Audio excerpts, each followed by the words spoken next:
Friends, ఇప్పుడు నేను పార్లర్కి వచ్చాను. కానీ ఇది స్పాన్సర్ కాదు, ఎందుకంటే నేను రెగ్యులర్గా హెయిర్ వాష్కి వస్తాను. ఎవ్రీ 1 వీక్ ఒకసారి రండి, నేను చూపిస్తాను.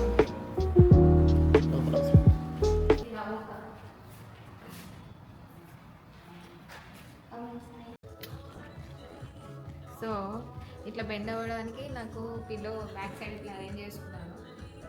లేదంటే కష్టం, ఇట్లా చైర్లో మనం లీన్ అవ్వడం చాలా కష్టం. ఇట్లా అరేంజ్ చేసుకున్నందుకు కొంచెం ఒక 10 minutesలో అయిపోతుంది. ఎక్కువసేపు ఉండడం కూడా కష్టమే, అందుకే ఫాస్ట్గా వాష్ చేయమని చెప్తాను. ప్రాసెస్లో ఉంది.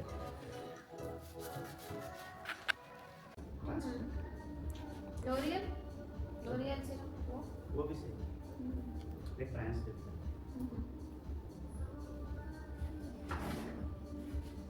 ये निकाल ले।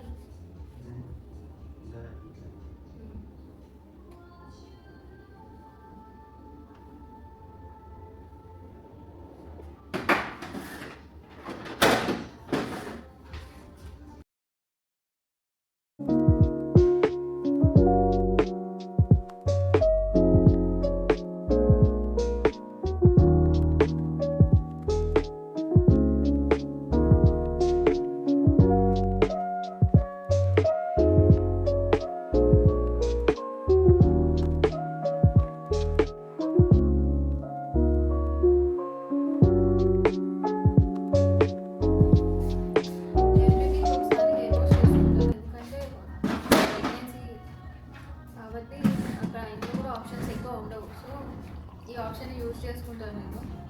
అండ్ ఇంటికి దగ్గర ఉన్నది కాబట్టి. సో ఫినిష్ అయిపోయింది హెయిర్ వాష్. సో 1 వీక్ దాకా నాకు ఇంకా ప్రాబ్లం ఉండదు. సో ఇక్కడ అన్ని ఆప్షన్స్ ఉండడం వల్ల రావాల్సి వస్తుంది. ఇంట్లో ఆప్షన్స్ ఉండవు మనకి. ఇట్లా ఎవరైనా హెల్ప్ చేస్తే బాగుండు అని అనిపిస్తుంది. సో ఇక్కడ అన్ని అరేంజ్మెంట్ ఉన్నాయి కాబట్టి జస్ట్ వచ్చి టైం స్పెండ్ చేస్తే మనకి కొంచెం రిలాక్స్ ఉంటుంది, స్ట్రెస్ కూడా పోతుంది. కాబట్టి ఈ ఆప్షన్ బెటర్ అని నేను చెప్తాను. మీకు ఎలా అనిపిస్తుందో కమెంట్ చేయండి, లైక్ చేయండి, సబ్స్క్రైబ్ చేసుకోండి. సో జనరల్గా ఎవ్రీ వీక్ ఒకసారి రావాలనిపిస్తుంది. ఒక్కొక్కసారి నాకు టైం కుదిరినప్పుడు ఇట్లా హాస్పిటల్కి వెళ్ళినప్పుడు అక్కడి నుంచి నేను ట్రై చేస్తాను హెయిర్ వాష్కి రావడానికి. ఇంట్లో హెయిర్ వాష్ ఎట్లా అంటే ఎక్కువసేపు నేను నుంచోలేను అనమాట, ఎందుకంటే నాకు మొత్తం బాడీ పెయిన్స్ అయిపోతాయి. అండ్ నేను సజెస్ట్ చేయను నార్మల్గా. అలాగా ఎవరికైతే ఇట్లా ట్విన్స్ ఉంటారో వాళ్ళకి చాలా కొంచెం ప్రాబ్లం ఉంటుంది. సో ఈ ఆప్షన్ నేను సజెస్ట్ అయితే చేస్తాను. మీకు ఎలా అనిపించిందో చెప్పండి. మీరు ఎంజాయ్ చేశారా నా వ్లాగ్? ఇంకా ఎలాంటి వ్లాగ్స్ తీయాలో కూడా మీరు ఇన్ఫర్మేషన్ కమెంట్ చేయండి, లైక్ చేయండి, సబ్స్క్రైబ్ చేసుకోండి. నా వే ఆఫ్ లివింగ్ స్టైల్ అన్నీ నేను చూపిస్తూ ఉంటాను నా వ్లాగ్స్లో. నా డెలివరీ అండ్ నేను హాస్పిటల్ స్కాన్స్ కానీ ఎవ్రీథింగ్ కూడా పెడుతూ ఉంటాను. Stay tune to my videos and thank you. Bye.